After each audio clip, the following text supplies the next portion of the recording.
Hello दोस्तों, हमारी इस नए वीडियो में आपका स्वागत है। आज हम जानेंगे बायोलॉजी के बारे में।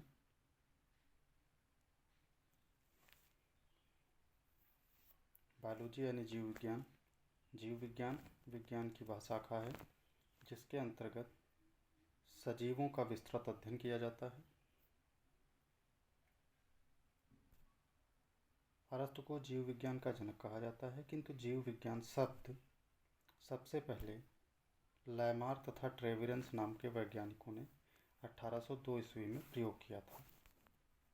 यहाँ पर ध्यान देने वाली बात यह है कि अरस्तु को जीव विज्ञान का जनक कहा जाता है, जबकि जीव विज्ञान यानी बायोलॉजी शब्द का प्रयोग सर्वप्रथम लैमार्क और ट्रेविरेनस ने किया था। अगर बायोलॉजी शब्द की बात करें तो बायोलॉजी शब्द दो शब्दों का मिश्रण है, bio plus logy. Bio means life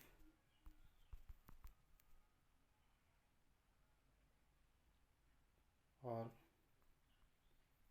logy means study यानी जीवन का अध्ययन करना। इस प्रकार बायोलॉजी विज्ञान की वह शाखा है जिसके अंतर्गत जीवों का अध्ययन किया जाता है। अब आगे देखते हैं। सजीवों एवं निर्जीवों में समान प्रकार के रासायनिक तत्व होते हैं, परंतु सजीव निर्जीवों से कोशिकीय रचना, उपापचय, पोषण, श्वसन, वृद्धि एवं विकास, अनुकूलन, प्रजनन, चेतना एवं संवेदनशीलता आदि लक्षण के कारण अलग होते हैं। यानी ये सारे लक्षण सजीवों में पाए जाते हैं जबकि निर्जीवों में नहीं होते हैं। अब सजीवों में कौन कौन से लक्षण होते हैं ज़रा देख लेते हैं।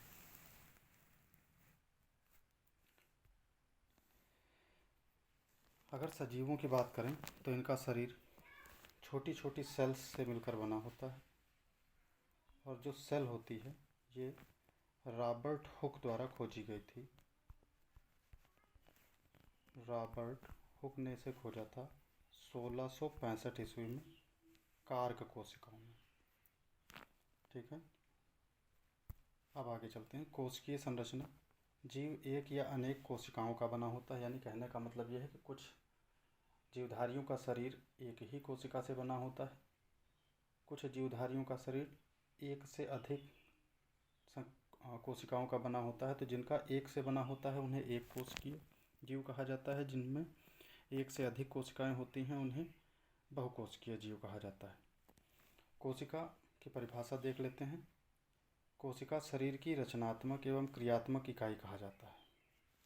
कोशिका शरीर की रचनात्मक एवं क्रियात्मक इकाई कहलाती है। यह जटिल संगठन निर्जीवों में नहीं पाया जाता, मतलब ऐसी कोई सुविधा निर्जीवों में नहीं पाई जाती। दूसरा देखते हैं उपापचय मेटाबॉलिज्म। यह जीवधारियों का एक महत्वपूर्ण लक्षण है।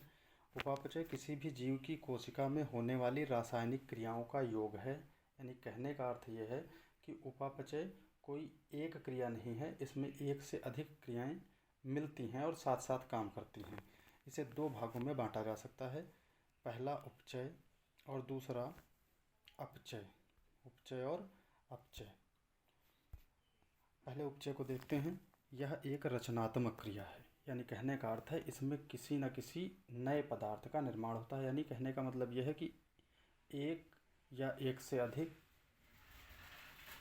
चीज़ें मिलकर किसी नई चीज़ का निर्माण करते हैं। यह रचनात्मक क्रिया है जिसमें क्योंकि इसमें जीवद्रव्य प्रोटोप्लाज्म का निर्माण होता है। यह शरीर की वृद्धि और विकास में सहायक होता है। अब दूसरे की बात करते हैं, अपचय कैटाबॉलिज्म।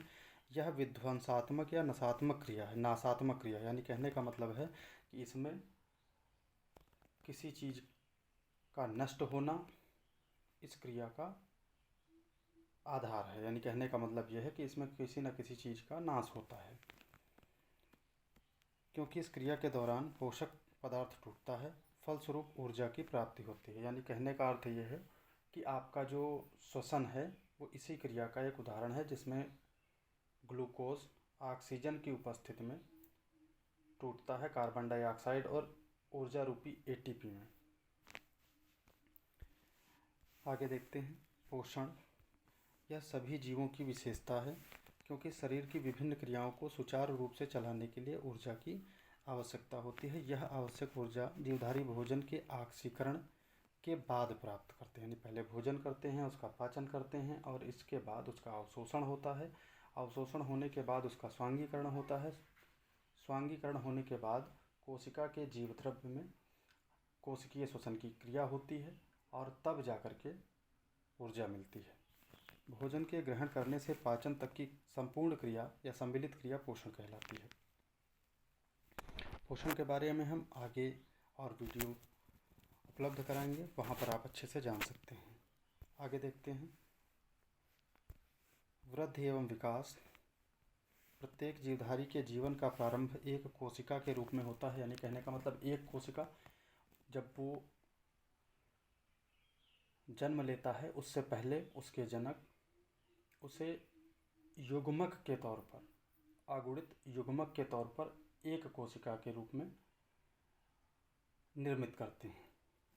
जैसे नर युग्मक शुक्राणु कहलाता है और मादा युग्मक अंडाणु कहलाता है। इनका निषेचन होता है, निषेचन के बाद जाइगोट यानी द्विगुणित संरचना बनती है, फिर उसी से भ्रूण बनता है और आगे किसी न किसी रूप में जीवधारी का जन्म होता है। यह प्रारंभिक कोशिका के विभाजन और विभाजित कोशिकाओं के पुनर्विभाजन में असंख्य कोशिकाएं बनती हैं, यानी कहने का मतलब यह है कि लगातार इनमें विभाजन होता है, तब इनकी संख्या बढ़ती है कोशिकाओं की और तब जीवधारी जो है लंबाई में वृद्धि करता है, जिसके फलस्वरूप विभिन्न अंग फिर अंगतंत्र बनते हैं। इसी को वृद्धि कहा जाता है। प्रत्येक जीव का ये लक्षण होता है। हालांकि निर्जीवों में वृद्धि होती है, जैसे पत्थर का बढ़ना या रेत के टीले, लेकिन यह वृद्धि कोशिका रहित है। इसमें कोशिका का कोई लेना देना नहीं है। क्यों? क्योंकि कोशिका जो है वह सजीवों के जीवन की एक मूल इकाई होती है, उनका एक मूल पक्ष होता है।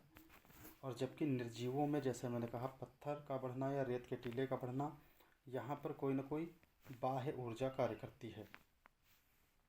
श्वसन की बात करें, ये एडाप्टेशन यहाँ पर गलत होगा, यहाँ पर रेस्पायरेशन होना चाहिए था। श्वसन की बात करें, सभी जीवों में श्वसन जीवन पर्यंत चलने वाली क्रिया है। इसके अंतर्गत जीव वायुमंडल से ऑक्सीजन ग्रहण करता है, जिसके द्वारा भोजन का ऑक्सीकरण या जारण होता है तथा फलस्वरूप कार्बन डाइऑक्साइड, जल और ऊर्जा उत्पन्न होती है। जीवों में इस प्रकार ऊर्जा उत्पन्न करने वाली प्रक्रिया या प्रक्रम को श्वसन कहा जाता है। यह प्रक्रिया जो है इसे निम्नलिखित समीकरण द्वारा हम प्रकट कर सकते हैं। C6H12O6 यानी ग्लूकोज, और इसमें ऑक्सीजन के 6 अणु जब इससे क्रिया करते हैं तो कार्बन डाइऑक्साइड के 6 अणु मुक्त होते हैं, जल के 6 अणु मुक्त होते हैं और 673 कैलोरी ऊर्जा निकलती है। अब हम इसके बाद बात करते हैं चेतना एवं संवेदनशीलता की। यह जीवों का एक महत्वपूर्ण लक्षण है। सभी जीवों में वातावरण में होने वाले परिवर्तन के प्रति संवेदनशीलता होती है, यानी कहने का मतलब बाह्य पर्यावरण में जो भी घटनाएं घटित होती हैं वह जीवधारी को पता चल जाती हैं। वह स्वयं को सुरक्षित रखने के लिए आवश्यक परिवर्तन करने में सक्षम होता है, जैसे गर्मी, सर्दी का अनुभव, कांटे का लगना या अम्ल गिरने पर अंग को अलग हटाना। यह गुण उत्तेजनशीलता भी कहलाता है। आगे है अनुकूलन या एडॉप्टेशन। जीवधारियों में बाह्य वातावरण के अनुसार शारीरिक रचना और स्वभाव को बदलने की क्षमता होती है। जैसे मछली का जल में अनुकूलन होता है, जबकि मेढक जल और थल दोनों में अनुकूलित होता है। अर्थात जैसे मेढक है तो जब जल में जाता है तो जल के हिसाब से अपने को ढाल लेता है, और जब थल यानी स्थल पर आता है, धरातल पर आता है, तो उस पर रहने के लिए उसकी परिस्थितियों में ढल जाता है।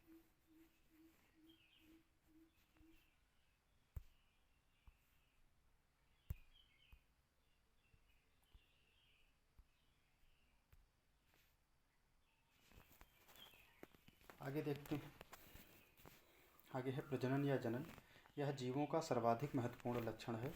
प्रत्येक जीव अपने अस्तित्व को बनाए रखने के लिए जनन करता है और अपने जैसी संतान उत्पन्न करता है। अपने जैसी संतान उत्पन्न करने से मतलब है, अगर मानव है तो मानव के रूप में संतान को उत्पन्न करेगा, शेर है तो शेर के रूप में उत्पन्न करेगा, जिससे उसके वंश में वृद्धि होती है।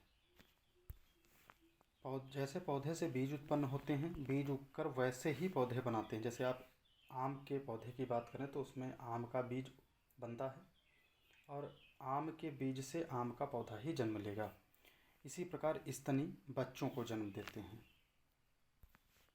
आगे है जीवन मृत्यु चक्र, यानी जिन सजीवों का जन्म होता है उनकी कभी न कभी मृत्यु भी होती है। यह सजीवों का एक अद्वितीय गुण है, इनका जन्म हुआ है तो मृत्यु भी होगी। प्रत्येक जीवधारी की एक निश्चित आयु होती है। निश्चित आयु क्या होता है? जन्म और मृत्यु के बीच में जितना भी समय होता है, जितना भी टाइम होता है, टाइम पीरियड होता है, वह उसकी आयु या लाइफ स्पैन कहलाता है। एक कोशिकीय जीव विभिन्न चरणों को पूरा करके मृत्यु को प्राप्त होता है। जीव विज्ञान की दो मुख्य शाखाएं वनस्पति विज्ञान पौधों के अध्ययन के लिए और प्राणी विज्ञान जंतुओं के अध्ययन के लिए बनाई गई है। अच्छा, वनस्पति विज्ञान के जनक को थियोफ्रेस्टस कहा जाता है, जिन्होंने अपनी पुस्तक हिस्टोरिया प्लांटेरम में लगभग 500 प्रकार के पौधों का वर्णन किया है। यानी Historia means history, plantarum means plant, यानी उन्होंने पेड़ों के इतिहास के बारे में लिखा है या पेड़ों से संबंधित चीज़ों के बारे में लिखा है, इसीलिए इनको वनस्पति विज्ञान का जनक कहा जाता है। आगे हैं जंतु विज्ञान का जनक अरस्तु को कहा जाता है, जिन्होंने अपनी पुस्तक हिस्टोरिया एनिमलियम में लगभग 500 जंतुओं की रचना, स्वभाव, वर्गीकरण, जनन आदि का विस्तृत वर्णन किया है। तो इन्होंने जंतुओं के इतिहास के बारे में लिखा है, अतः इन्हें जंतु विज्ञान का जनक कहा जाता है। इसके साथ साथ अरस्तु को जीव विज्ञान का भी जनक कहा जाता है। ये चीज़ हम ध्यान रखेंगे।